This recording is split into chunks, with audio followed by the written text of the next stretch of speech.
creating senior-friendly communities. Now, that is the aim of the City for All Ages project.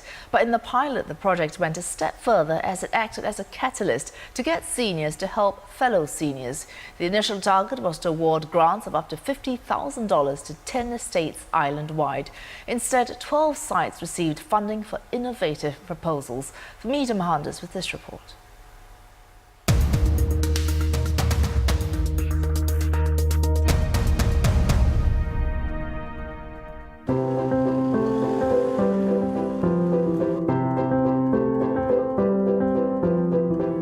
Marine Parade was the first pilot under the City for All Ages project due to its high density of elderly population.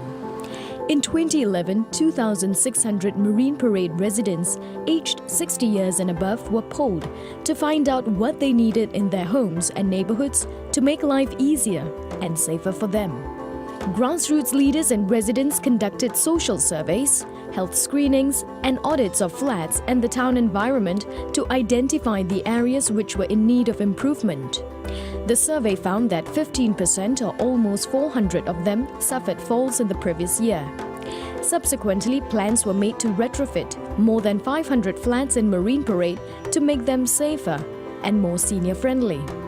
And that marked the birth of the City for All Ages, or CFAA initiative. After town audits were done, potential hazards were identified.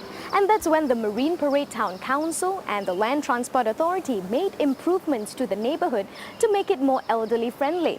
And this includes having larger block numbers to make it easier for the elderly to get their way around the estate.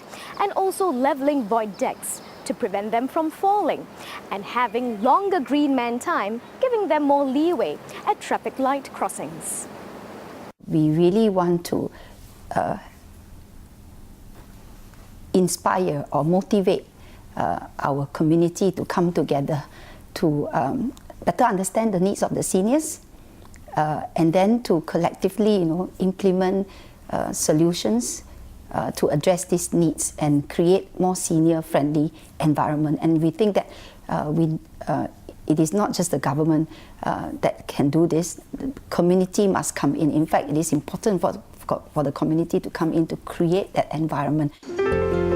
Senior Activity Centre Good Life, run by Marine Parade Family Service Centre, was brought in to help.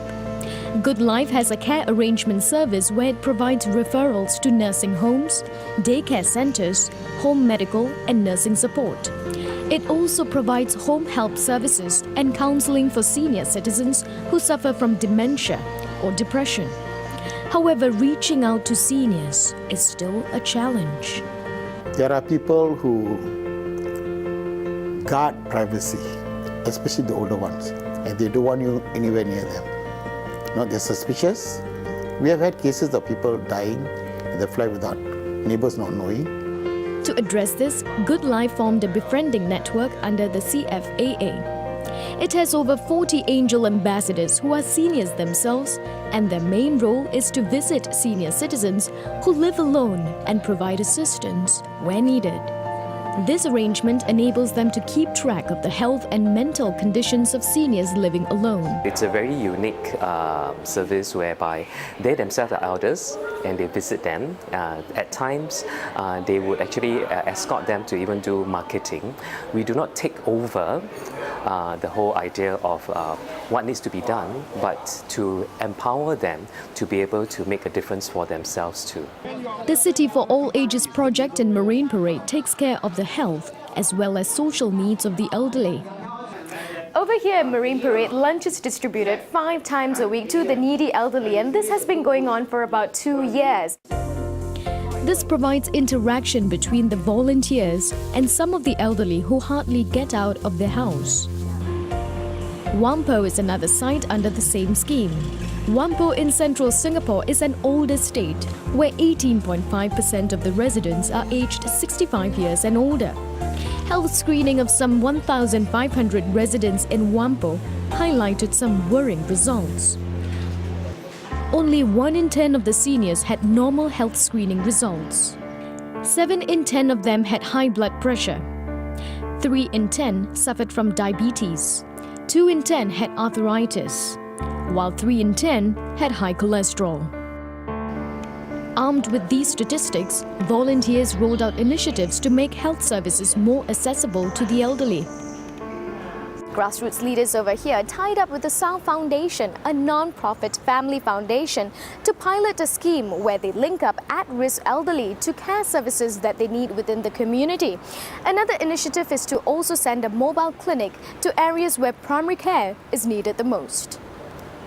But one health expert said that more attention has to be paid to transforming the infrastructure to cater to the needs of the elderly. One suggestion was to have a suite of services readily available within the community so that a patient can receive treatment and age at home.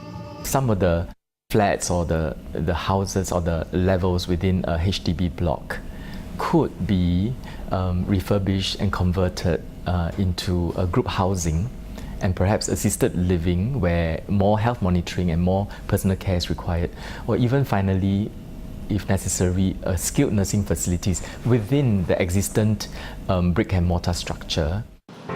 Dr. Ng added that he hopes to work with the Housing and Development Board, Land Transport Authority and other relevant government agencies on how to create an age-friendly livable space. Supporters of the project believe that the true value of the City for All Ages project lies in catalyzing community action to care for seniors and changing misperceptions about aging. Dr. Amy Kaur said this process will take time. There will be challenges in terms of maybe getting everybody to be of the same mind, coordinating some of the programs and services. Door-to-door needs survey is in itself a challenge, right?